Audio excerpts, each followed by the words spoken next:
কেমন আছেন সবাই? অনেক দিন পর লং ভিডিও নিয়ে আজকে এসেছি। দীর্ঘ 15 দিন সিকিমের আনাচে কানাচে ঘুরে বেরিয়েছি আমি আর আমার পুত্র রিভু।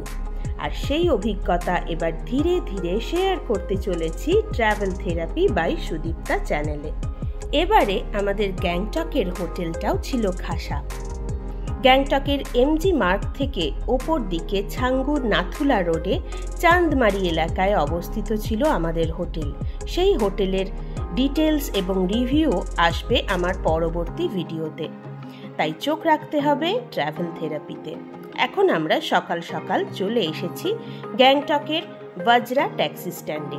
এই বজরা ট্যাক্সি স্ট্যান্ড থেকেই উত্তর সিকিমের মঙ্গন যাওয়ার শেয়ার গাড়ি পাওয়া যায়। প্রতি 1 ঘন্টা অন্তর গাড়ি পাওয়া যায় বেলা প্রায় 2-2:30 নাগাদ অবধি। প্রতি সিটের ভাড়া 200 টাকা। আমার আর রিভুর জন্য 2 সিটের ভাড়া পড়েছিল 400 টাকা। দূরত্ব গ্যাংটক থেকে 66 কিলোমিটার হলেও রাস্তা যেহেতু বেশ খারাপ কিছু জায়গায়, বিশেষ করে দিকচুর কাছে রাস্তা ভীষণ খারাপ এবং সেখানে ব্রিজ তৈরির কাজ চলছে, সেই জন্য সময় লাগে বেশ খানিকটা। উত্তর সিকিমের মঙ্গন যেতে কিন্তু কোনো পারমিট লাগে না, সুতরাং নিশ্চিন্তে আপনার কাছে ভোটার কার্ড থাকুক বা না থাকুক আপনি পৌঁছে যেতে পারেন গ্যাংটক থেকে উত্তর সিকিমের মঙ্গন। তবে আমরা কিন্তু মঙ্গনে রাত্রিবাস করব না, থাকব মঙ্গনের খুব অল্প দূরেই অবস্থিত একটি অল্প চেনা গ্রামে। সেই গ্রামেরই একটি হোমস্টের রিভিউ দেব আজ, আর আপনাদের সাথে শেয়ার করব সেই হোমস্টেতে আমাদের থাকার অভিজ্ঞতা এবং এই হোমস্টে থেকে পায়ে হেঁটে কি কি জায়গা দেখা যায়। চলে এসেছি আমরা মঙ্গনের অদূরেই অবস্থিত রিংঘিম গ্রামের এই হোমস্টেতে, নাম মাললি হোমস্টে। প্রথমেই দেখাই এই গাছটি, ট্রি টমেটোর গাছ। এই ট্রি টমেটো দিয়ে দারুণ আচার তৈরি করে এই সিকিমবাসীরা। এই মাললি হোমস্টেতে রয়েছে প্রচুর ফলের গাছ, তাছাড়া এদের নিজস্ব কিচেন গার্ডেন রয়েছে, তাছাড়া রয়েছে অসংখ্য ফুলের গাছ এবং সাকিউলেন্টস, যেগুলো মোটামুটি সিকিমের সব হোমস্টেতেই কম বেশি থাকে। এই মাললি হোমস্টেতে রয়েছে মোট 4টি রুম এবং এই 4টি ঘরই কিন্তু 4 বেডেড রুম। সেই জন্য মোটামুটি 12 থেকে 14 জনের গ্রুপ যদি আসেন আর এই মাললি হোমস্টের সবকটা ঘর বুক করে নেন, তাহলে কিন্তু দারুণ কাটবে আপনাদের স্টে। তবে আমরা কিন্তু কোনো গ্রুপ ট্যুরে আসিনি, আমি আর আমার ছেলে সোলো ট্রিপে এসেছি এবং অদ্ভুতভাবে আমাদের এই মাললি হোমস্টেতে থাকাকালীন অন্য কোনো গেস্টের বুকিং ছিল না, তাই আমাদের আতিথেয়তা ছিল অন্য মাত্রার। চট করে রুমগুলো দেখিয়ে নিই। এটি হলো কটেজের ভেতরের রুম। একটি ডাবল বেডরুম দেখতে পাচ্ছি, এদিকেও একটি ডাবল বেডরুম আর একটি বসার জন্য জায়গা, অর্থাৎ এটি একটি 4 বেডেড রুম, যেগুলো রয়েছে ইকো কটেজ টাইপের। সেই ইকো কটেজের বাথরুমও ছিল অত্যাধুনিক এবং অত্যন্ত পরিষ্কার পরিচ্ছন্ন। গিজার ফেসিলিটি প্রত্যেকটি রুমে রয়েছে। এই কটেজ রুম দুটির সামনেই রয়েছে একটি সুন্দর বাগান। এখানে আপনারা দেখতে পাচ্ছেন এই হোমস্টের ওনার গ্যামসো লেপচাকে। আর আমরা বাগানে দেখতে পাচ্ছি ট্রি টমেটো, ট্রি ফার্ন, এছাড়া অনেক রকমের ফলের গাছ, তার মধ্যে পিচ গাছও ছিল। আর সেই পিচ ফলও কিন্তু আমরা টেস্ট করেছি এই মাললি হোমস্টেতে।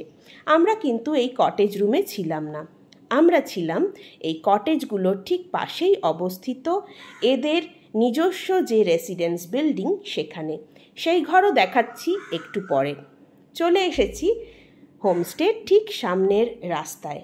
সেখানে রয়েছে একটি সুন্দর বাঁশের বসার জায়গা, আশেপাশে সবুজ গাছগাছালির মধ্যে দিয়ে এখন দেখতে পাচ্ছি আমরা মাললি হোমস্টের নতুন রং করা বিল্ডিংটিকে। এই বিল্ডিংয়েরই দোতলায় থাকেন লেপচা দম্পতি তাদের ছোট্ট মেয়েকে নিয়ে। তাদের একটি ছেলেও আছে, সে থাকে বোর্ডিং স্কুলে। এবার দেখাই আমাদের রুমগুলি। এই রুমগুলো হলো ওই 4তলা বিল্ডিংয়ের দোতলায় এবং এটি একটি ডরমেটরি টাইপ রুম, কিন্তু ডরমেটরি নয়। বিশাল বড় এই রুমটিতে ছিল 3টি বেড। সেগুলোকে সিঙ্গেল বেডও বলা চলে, আবার মা বাচ্চা নিয়েও শুতে পারে, কারণ বেডগুলো সিঙ্গেল বেডের থেকে একটু বড়ই ছিল। বাথরুম ছিল খুবই সুন্দর, পরিষ্কার পরিচ্ছন্ন, এবং গিজার ছিল, লিকুইড হ্যান্ড ওয়াশ ছিল রুমে। আসার সাথে সাথেই রিভু জল নিয়ে খেলাধুলা শুরু করে দিয়েছিল। এটা ওর একটা প্রিয় খেলা এই পাহাড়ে বেড়াতে এসে। বাথরুমের ঠিক সামনেই রয়েছে একটা খুব সুন্দর ছোট্ট ব্যালকনি। সেখান দিয়ে দূরে পাহাড়ের গায়ে চাষাবাদ দেখা যায়, দূরে দূরে লেপচা ভুটিয়াদের ছোট ছোট বাড়ি এবং প্রার্থনা পতাকা। আর এই বারান্দাটি হলো একদম সামনের দিকের একটি কমন স্পেস, যার পাশেই রয়েছে দুটো ডরমেটরি 4 বেডেড রুম, আর তার পাশেই রয়েছে লেপচা দম্পতির প্রাইভেট স্পেস। এই মাললি হোমস্টেতে আমাদের প্রতিদিনকার ভাড়া পড়েছিল মাত্র 1200 টাকা। আর এই 1200 টাকার মধ্যে আমাদের এখানে থাকার খরচা এবং ডিনার, ব্রেকফাস্ট এবং বিকেলের চা এবং স্ন্যাক্স ধরা ছিল। শুধু যেটা ধরা ছিল না সেটি হলো দুপুরের লাঞ্চ। দুপুরের লাঞ্চ আলাদা করে অর্ডার দিতে হবে এবং তার খরচ আলাদা। আমরা যদিও এখানে দুপুরের লাঞ্চ খাইনি, আমরা যে কদিন এখানে ছিলাম প্রত্যেক দিনই মঙ্গন বাজারে অবস্থিত মামিস কিচেনে লাঞ্চ করেছিলাম। সেই গল্পে পরে আসছি। এখন আপনাদের দেখাই যে এই হোমস্টে থেকে পায়ে হেঁটে আপনি কি কি জিনিস দেখতে পারবেন।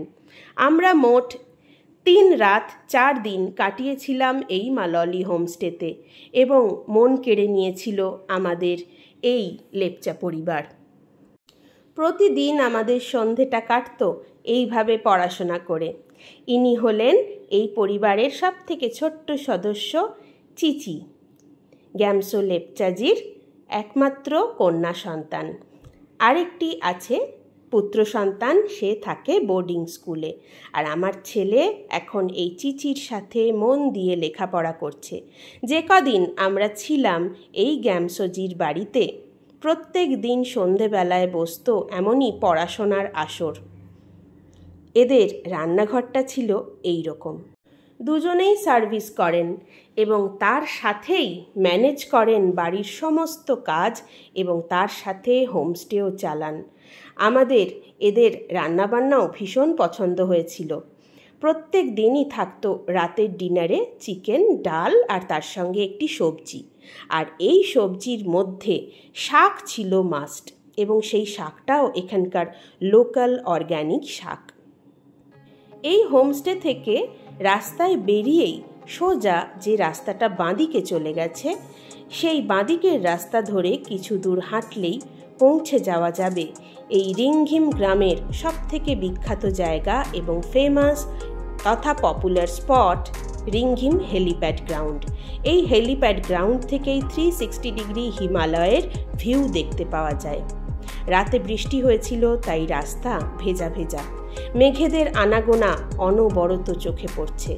আর ওপর থেকে আমাদের হোমস্টে দেখতে ঠিক এই রকম লাগে। ওই যে দূরে দেখছেন লাল ছাদ সাদা বাড়ি, ওইটি হলো মাললি হোমস্টে, আমরা যেখানে রয়েছি। উত্তর সিকিমের এই অল্প পরিচিত গ্রাম রিংঘিমে এসে আমাদের 3 রাত 4 দিন কেটেছিল মন্ত্রমুগ্ধের মতো। যেমন লেপচা পরিবারের আতিথেয়তা, আর ঠিক তেমনই হলো প্রকৃতির সৌন্দর্য আর শান্তি, সে তো ভরপুর। হোমস্টে থেকে মাত্র 500 মিটার দূরেই রয়েছে সিকিম ট্যুরিজমের হেলিপ্যাড গ্রাউন্ড। তবে এই হেলিপ্যাড গ্রাউন্ডটি এখন আর ট্যুরিজম পারপাসে ইউজ হয় না, ইউজ হয় এমার্জেন্সি কারণে। উত্তর সিকিমে যখন ভূমিকম্প হয়েছিল তখন ইউজ হয়েছিল এই হেলিপ্যাডটি, এবং উত্তর সিকিমে প্রায়শই ফ্ল্যাশ ফ্লাড হয় এবং তখন বিভিন্ন গ্রাম বিচ্ছিন্ন হয়ে পড়ে মূল ভূখণ্ড থেকে, আর তখন ইউজ হয় এই হেলিপ্যাড গ্রাউন্ডটি। এখন আমরা ধীর পায়ে এগিয়ে চলেছি সেই হেলিপ্যাড গ্রাউন্ডের দিকে। রিভুর কিন্তু উৎসাহের একটুও খামতি ছিল না। ওর অবশ্য খুব হেলিকপ্টার দেখার ইচ্ছে ছিল। হেলিকপ্টার কিভাবে ওঠানামা করছে সেটা কিন্তু ওকে দেখাতে পারিনি, কারণ এই হেলিপ্যাড গ্রাউন্ডটি কিন্তু এখন এমার্জেন্সি কারণ ছাড়া ইউজ হয় না, পরিত্যক্তই বলা চলে। আর এই হেলিপ্যাড গ্রাউন্ডের পাশেই রয়েছে সাগজির লি হোমস্টে, যেটি একটি অত্যন্ত কমার্শিয়াল হোটেল বলা চলে। আমরা কোনো কমার্শিয়াল হোটেলে থাকতে চাইনি, সেই জন্যেই আমরা বুক করেছিলাম এই হেলিপ্যাড গ্রাউন্ড থেকে 500 মিটার দূরে অবস্থিত অল্প চেনা মালয়লি হোমস্টেতে। এবং সত্যি আমাদের চয়েস কিন্তু একটুও ভুল হয়নি। এই হলো দীর্ঘ হেলিপ্যাড গ্রাউন্ড এবং তার চারপাশে দেখা যাচ্ছে উত্তর সিকিমের সুউচ্চ পর্বতশ্রেণী। আমরা এসেছি মে মাসের শেষ সপ্তাহে, সেই জন্য সিকিমে বর্ষা ঢুকে পড়েছে। এখান থেকেই অন্য সময় দেখা যায় বরফাবৃত শৃঙ্গ। এই হেলিপ্যাড গ্রাউন্ডের কাছেই আরেকটি হোমস্টে আছে, সেটির নাম ব্লোলি হোমস্টে। তবে আমাদের হোমস্টে মালয়লি হোমস্টে ইজ দ্য বেস্ট, সেটা বলতেই হবে। আমার মতো যারা নির্জনতা ভালোবাসেন তাদের জন্য বা যারা সোলো ট্রাভেলিং করেন তাদের জন্য বেস্ট হলো গ্যামসো লেপচাজির মালয়লি হোমস্টে। রিভু এখানে এসে প্রচুর দৌড়াদৌড়ি করলো। আমিও বেশ খানিকক্ষণ ছবি তুললাম প্রকৃতির রূপ বদলের। তারপর আবার ধীর পায়ে আমরা এগিয়ে চললাম আরেকটি ডেস্টিনেশনের দিকে। এই রিংঘিম গ্রামের দুটো দ্রষ্টব্য স্থান হলো এই রিংঘিম হেলিপ্যাড এবং রিংঘিম মনাস্ট্রি। আর সেই মনাস্ট্রি একবার দেখলে চোখ ফেরাতে পারবেন না। বড় বড় গ্যাংটকের যে মনাস্ট্রিগুলো আছে তাদেরকেও হার মানাবে রিংঘিমের এই মনাস্ট্রি। চলুন আমার সাথে দেখতে রিংঘিম মনাস্ট্রি। উত্তর সিকিমের গল্প শোনাতে শোনাতে আর একটা দরকারি কথা বলে রাখি। যারা আমাকে মেসেজ পাঠাতে চান বা ট্রাভেল রিলেটেড এনকোয়ারি করতে চান তারা আমাকে ইনস্টাগ্রামে ফলো করতে পারেন সুদীপ্তা চ্যাটার্জি নামে।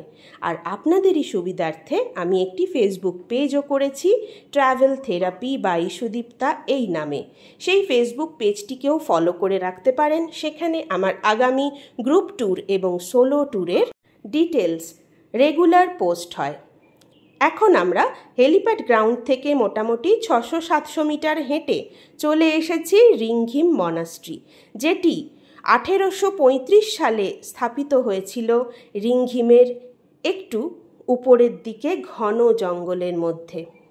সাধারণত বুদ্ধিস্ট মনাস্ট্রি হয় এইরকমই নির্জন স্থানে, গ্রাম থেকে একটু দূরে।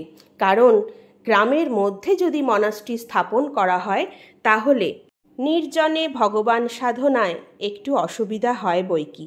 সেই জন্য এমনই অদ্ভুত সুন্দর স্থানগুলোকে বেছে নেওয়া হয় গুম্ফা স্থাপনের জন্য। এই গুম্ফার ভেতরে এসেও কিন্তু মনে অদ্ভুত শান্তি তথা প্রশান্তি অনুভব করেছিলাম। অনেক ঘন্টা সময় কাটিয়েছিলাম এই প্রেয়ার হলের মধ্যেই।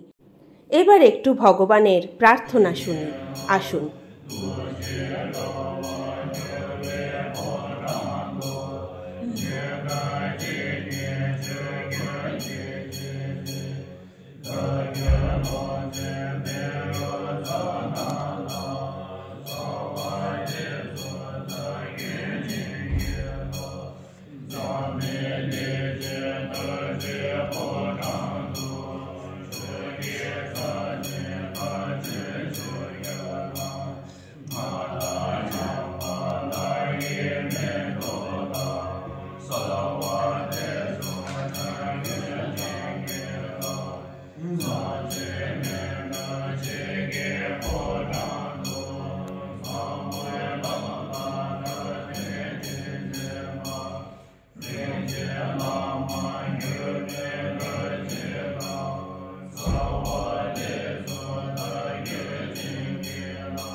মনাস্ট্রি থেকে ঘুরে সোজা চলে এলাম আমাদের হোমস্টেতে। এবার হোমস্টের 3 তলায় চলে এসেছি। এখানে রয়েছে একটি সুন্দর বারান্দা এবং প্রচুর গাছপালা দিয়ে সুন্দরভাবে যত্ন করে সাজানো রয়েছে সেই বারান্দা। এই বারান্দাতেও আপনি চেয়ার নিয়ে বসে প্রকৃতির সৌন্দর্য উপভোগ করতে পারেন।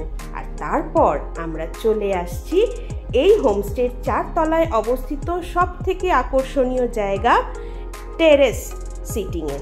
এখানে বসার সুন্দর অ্যারেঞ্জমেন্ট করা আছে এবং টেরেসটি উপরে টিন দিয়ে শেডও দেওয়া রয়েছে, তাই বৃষ্টি পড়লে সেই সময়ও আপনি এই টেরেসে বসে উপভোগ করতে পারেন পাহাড়ের অসাধারণ সৌন্দর্য। দূরে বরফ আচ্ছাদিত পাহাড়ও দেখা যাচ্ছিল, কিন্তু ক্যামেরায় হয়তো সুস্পষ্ট বুঝতে পারছেন না আপনারা। আমার কাছে টেলি লেন্স ছিল না, না হলে আপনাদের জুম ইন করে দেখাতাম যে দূরে বরফের শৃঙ্গগুলো কত সুন্দরভাবে দেখা যাচ্ছে এই সন্ধ্যা হওয়ার আগে। অনেকক্ষণ সময় কাটাতাম প্রত্যেক দিন বিকেলবেলা, যখন সন্ধে হব সেই সময়টা এই টেরেস গার্ডেনে। আর এই টেরেস থেকেই আশেপাশে সুন্দর কালারফুল গ্রামের বাড়িগুলোও দেখা যেত। আর দেখা যেত এদের চাষের জমি, যেখানে অত্যন্ত যত্ন সহকারে প্রত্যেকটি বাড়িতেই ভেজিটেবল এবং ফল ফুলের চাষ করা হয়। আমাদের হোমস্টে ওনার গ্যামসো লেপচাজিও কিন্তু এর ব্যতিক্রম নয়। যদিও তিনি এখানকার রিংঘিম সেকেন্ডারি স্কুলের একজন গণ্যমান্য টিচার, তা সত্ত্বেও প্রত্যেক দিন সকালে সময় বের করে তিনি কিচেন গার্ডেনে সময় দেন। এমনকি গৃহিণীকে রান্নাবান্নায়ও সাহায্য করেন। এই হোমস্টে বুকিং করতে হলে আপনি ডিরেক্ট যোগাযোগ করতে পারেন এখানকার হোমস্টে ওনারের সাথে। সেই যোগাযোগের ফোন নাম্বার আমি ডেসক্রিপশানে দিয়ে রেখেছি। আপনাদের কাছে আমার একটা প্রশ্ন থাকবে, যেটা সব ভিডিওতেই থাকে, যে আপনাদের এই রিংঘিম গ্রাম এবং মাললি হোমস্টে কেমন লাগলো। আপনাদের ফিলিংসটা আমাকে জানাতে ভুলবেন না কমেন্ট করে, কারণ সেটা একটা বিশাল অনুপ্রেরণা আমার নতুন ভিডিও বানানোর পেছনে। একটা ছোট্ট গল্প বলে শেষ করব আজকের ভিডিও। একদিন সকাল সকাল ঘুম থেকে উঠে দেখি সামনের সুন্দর ফুলের বাগানে একটি মেয়ে ফুলের কুঁড়িগুলোকে কেটে কেটে তুলে নিচ্ছে। আমিও ক্যামেরা হাতে চলে এলাম সেই ফুলের বাগানে। ইনি হচ্ছেন গ্যামসো লেপচাজির নিজের বোন নরমিত লেপচা, এবং এনার প্যাশনই হলো এই ফ্লাওয়ার কাল্টিভেশন। এই ফুলগুলো হলো টাইগার লিলি, যা বাজারে ইনি বেশ ভালো দামেই বিক্রি করেন, কিন্তু সারা বছর ফুলের ডিমান্ড থাকে না। আজকে 2টি কারণে উনি এই ফ্লাওয়ার হারভেস্টিং করছেন। একটি অর্ডার এসছে বাজার থেকে, 30 পিস টাইগার লিলি ওনাদের চাই। আর আরেকটি কারণ হলো রিংঘিম মনাস্ট্রিতে একটি 49 দিন ব্যাপী অনুষ্ঠান চলছেন, তার জন্য বিভিন্ন মঙ্করা এসছেন দূর দূরান্ত থেকে, এবং আজকের পুজোতে উনি ঠাকুরকে উৎসর্গ করবেন ওনার বাগানের কিছু ফুল। কিছু ফুল মানে নেহাত কিছু ফুল নয়, গোটা 100 পিস ফুল উনি রিংঘিম মনাস্ট্রিতে আজকে পাঠাবেন। আমাকে বললেন, নরমিতজি আপনি যাবেন আমার সাথে আজকে মনাস্ট্রিতে ফুল দিতে? এই সুযোগ আমি ছাড়লাম না। আমি আর রিভু চটপট রেডি হয়ে ওনাদের গাড়ি করে চলে এলাম রিংঘিম মনাস্ট্রিতে। গ্যামসোজি গাড়ি চালিয়ে আমাদেরকে নিয়ে এলেন সকাল সকাল রিংঘিম মনাস্ট্রিতে, আর সেই ফুলগুলোকে সুন্দরভাবে ধুয়ে পরিষ্কার করে মনাস্ট্রির যে ফ্লাওয়ার ভাস রয়েছে সেখানে সুন্দরভাবে সাজিয়ে রাখা হলো। দুবার আসা হয়ে গেল আমাদের রিংঘিম মনাস্ট্রি, আর সত্যি এখানে এসে যে এক অদ্ভুত স্যাটিসফ্যাকশন এবং মনের প্রশান্তি লাভ করেছি আমরা, তা বলার নয়। রিভুও অনেক শান্ত হয়ে গেছে এই ধরনের প্রেয়ার হলে গিয়ে প্রেয়ার শুনে। আমার মধ্যেও অনেক পরিবর্তন এসছে, সেটা না হয় আজ এই গল্পে বললাম না। আজ আমাদের রিমঝিমের গল্প এখানেই শেষ করছি। ভালো থাকবেন আপনারা, সুস্থ থাকবেন। দেখতে থাকুন ট্রাভেল থেরাপি বাই সুদীপ্তা। দীর্ঘ 15 দিন সিকিমের আনাচে কানাচে ঘুরে বেরিয়ে গতকাল ফিরেছি আমরা। এবার ধীরে ধীরে পাবলিশ করব সেই সিকিমের অল্প চেনা গ্রামগুলির আমাদের অভিজ্ঞতা। তাই একটিও পর্ব মিস করা চলবে না। দেখতে থাকুন। যারা এখনও সাবস্ক্রাইব করেননি, সাবস্ক্রাইব করে বেল নোটিফিকেশন অন করে রাখুন, যাতে পরবর্তী ভিডিও পাবলিশ হলেই আপনারা জানতে পারেন। ফেসবুক এবং ইনস্টাগ্রামেও ফলো করতে ভুলবেন না। আজ তাহলে এই পর্যন্তই।